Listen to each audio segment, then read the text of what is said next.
preparation of this presentation was a key part of my healing process after the passing of a dear friend and teacher, so I thank you for being here. After my first 2 years at a liberal arts college in the middle of Ohio, I came to Guadalajara as an exchange student. The service learning program I participated in was structured with a mix of university classes and volunteer work with a local nonprofit. I was assigned to the open air school at an organization dedicated to aiding street children called Mama. I teach basic literacy to children who sold trinkets, shined shoes, or begged for change in downtown Guadalajara. The experience was a turning point in my life. I decided that my calling was to be a maira, a local term for street educators, meaning a mix between teacher, companion, and mentor. As soon as I finished my degree, I returned to Guadalajara in pursuit of my dream. After a couple of years, I left my job at Mama to start another nonprofit, Codeni. Though similar to Mama in many ways, Codeni aimed to be less paternalistic with a mission to raise awareness and empower street children and their families. Over the years, I witnessed many success stories, thanks to the mairos of Mama and Codeni. However, many other children never left the streets. It was those cases that left me restless, and I decided to dedicate my thesis for a master's in education, as well as my doctoral dissertation in social sciences, to the exploration of educational projects with street populations. Instead of finding a way to save these children, the more I delved into the subject as an academic, the more complex it became to me. I recently learned of the death of one of my greatest teachers to date, a young man from Mexico City who I will call Ojitos. Remembering what I learned from him inspired me to write this ethnography. The first part of my presentation is a summary of the life story of Ojitos, reconstructed from his autobiographical narrative and in-depth interviews with street educators and members of his family. The second part focuses on my own engaged learning process with him. I will conclude with the main lessons learned from my experiences with Ojitos. Part 1, Ojitos' childhood. With a wallet full of freshly earned dollars, Juan persuaded Yadira to leave Tijuana and live with his family outside Mexico City. Juan's family rejected Yadira from the get-go for getting pregnant before they got married. The relationship was further complicated by alcoholism and domestic disputes, but it lasted long enough to bring 2 children into the world, Ojitos and his younger sister, Sarita. Due to problems with Ojitos' grandmother, the family would often leave home for several days. On one of those occasions, they were staying in a hotel in one of Mexico City's rougher neighborhoods when Yadira went out to pick up some tacos and never came back. Juan and the children returned to the grandmother's apartment without her. Juan's alcoholism worsened, resulting in prolonged departures from home, sometimes with Ojitos. They traveled by train, begged for change, stole things, and slept on the streets. Ojitos' grandmother waited for phone calls to bail them out of jail. She gave Sarita up for adoption to a couple of doctors without asking for their contact information. According to Ojitos' Aunt Patty, the grandmother offered both children to the couple, but they only wanted Sarita, supposedly because she was light-skinned and Ojitos was dark. At the age of 5, Ojitos traveled to Veracruz on a freight train with his father. For almost 2 years, they lived in a vacant lot a few blocks from the beach. Juan spent the day drinking whatever alcohol he could find, while Ojitos begged in the streets and sometimes took care of a smaller child at a mechanic shop. The guys from the workshop paid me with food, and I'd take it home to share with my dad. He always took great care of me, my dad. I was his favorite. He never hit me, Ojitos remembered. One day, the grandmother received a call from the Veracruz police. They had arrested her son and reported that he was in a terminal phase of cirrhosis.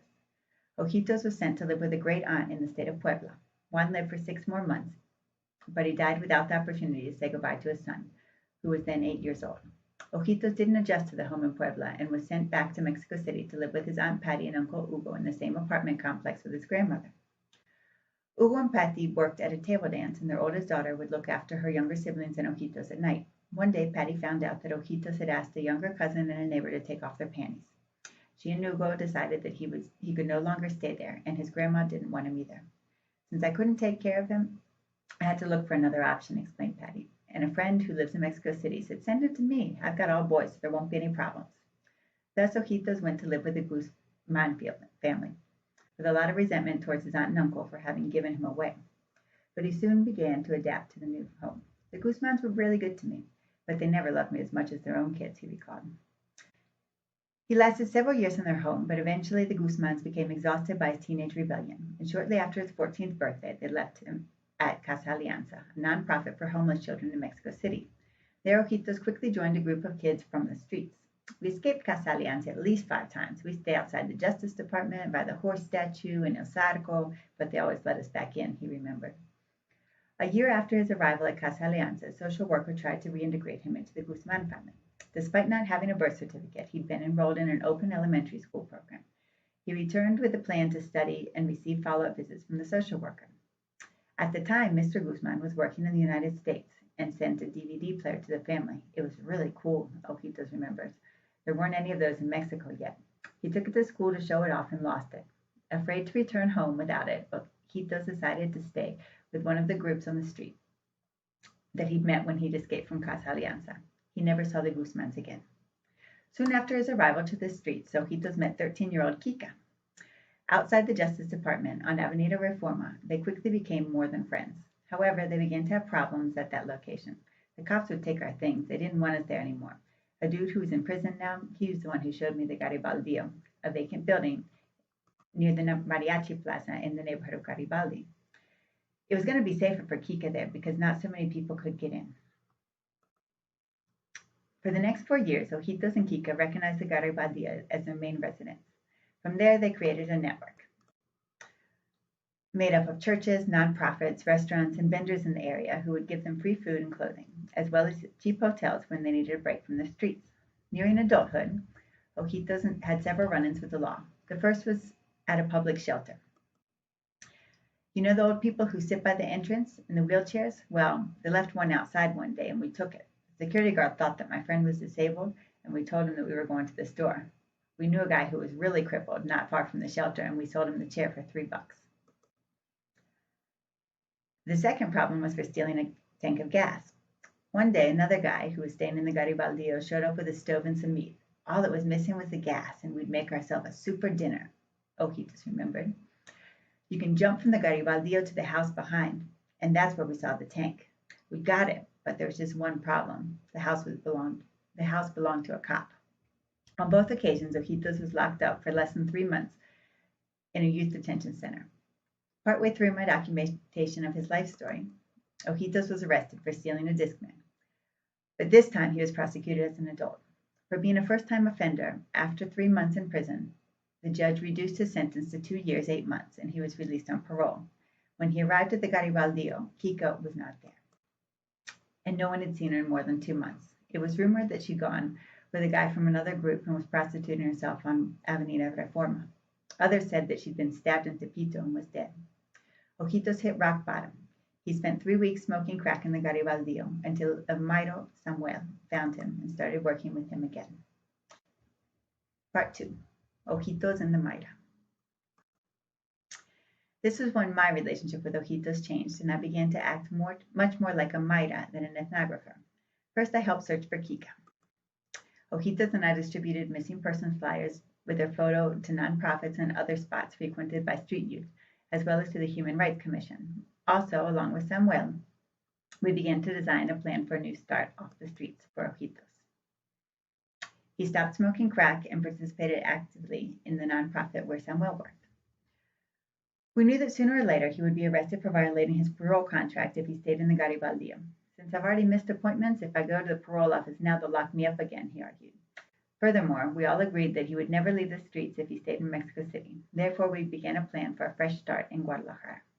Taking advantage of the contacts I had from my experience at Codeni and Mama, I reserved a space for him in a shelter for youth, and I set up a plan for personalized accompaniment from Beto, a maira working at Codeni.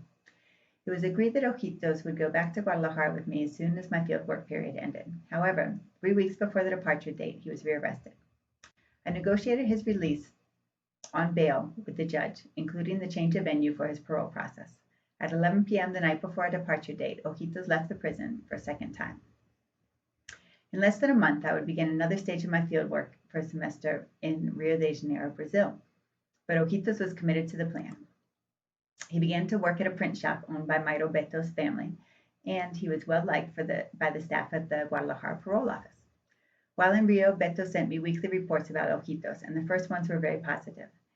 He finally got a birth certificate. He resumed his studies to finish elementary school. In his free time, he'd work as an assistant at Codeni, called a Mairin, helping the Mairos and playing with the kids. However, drug use was a common practice among the shelter residents, and Ojitos failed to resist the temptation. When I arrived from Brazil, Ojitos was living on the streets in downtown Guadalajara. He told me he was on strike from bathing, and he'd abandoned all the activities of his life project. Mairo Beto and I didn't want to accept our failure. Over the next 12 months, we tried every pedagogical strategy that we could imagine, and we admitted him to rehab centers on 2 different occasions. We even invited him to live in our houses. However, after a long period of forced interventions, we accepted Ojitos' decision to live on the streets and told him that we would not help him again until he agreed to return to rehab. He would break into shops at night and spend his days using drugs and cleaning windshields. I learned then that there was no geographical limits to the street world. Closing reflections. My relationship with Ojitos exemplified what Michael Carrithers has identified as interactive moral aesthetics. With this approach, a reciprocal appreciation, guided by morality, comes about in relationships that are formed in sociocultural research. It was this morality that motivated me to look for Kika, to pay Ojitos bail, and to seek the necessary support for his new beginning in Guadalajara. The same moral aesthetics motivated Ojitos to take me to parts of the street world that, according to him, no anthropologist had ever set foot in. We supported each other, especially when Ojitos lived in Guadalajara. I made sure his basic needs were met and helped him with his homework. In return, he listened patiently to my research findings and helped me rethink some of the conclusions. When the addictions took control of Ojitos' life again, the appreciation I had for him kept me from accepting the failure of my plan to save him from the streets and witness his gradual suicide. Letting go was painful, but eventually the pain began to produce knowledge. My ongoing reflection of the engaged learning process has not only broadened and deepened my understanding of street connectedness, it's also led me to understand new understandings of intercultural relations. To close, I want to share 3 insights that I attribute to my relationship with Ojitos. The first relates to my understanding of cultural relativism. While there are aspects of street culture that I continue to condemn, such as robberies and sexual violence, I now realize that leaving the streets does not make you a better person. Initially, the contrast of street world values and practices with those of my own life world generated the shock that motivated me to intervene in Ojitos' life. However, the more I learned about street culture, the more I began to recognize my own values and attitudes as often contingent and arbitrary. Bernardo Turnbull has argued that one of the main obstacles for mairos is how they cling to the worldview of dominant society. Street children must commit to this worldview to get what they want.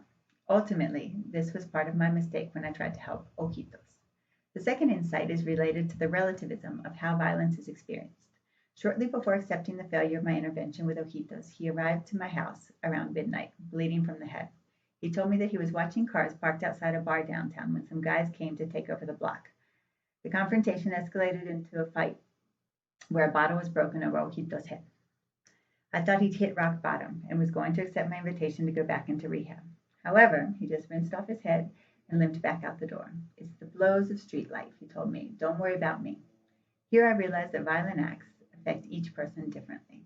What's unimaginable to me is assimilated as daily violence for others. I close with what I've learned about the scope of sociocultural research.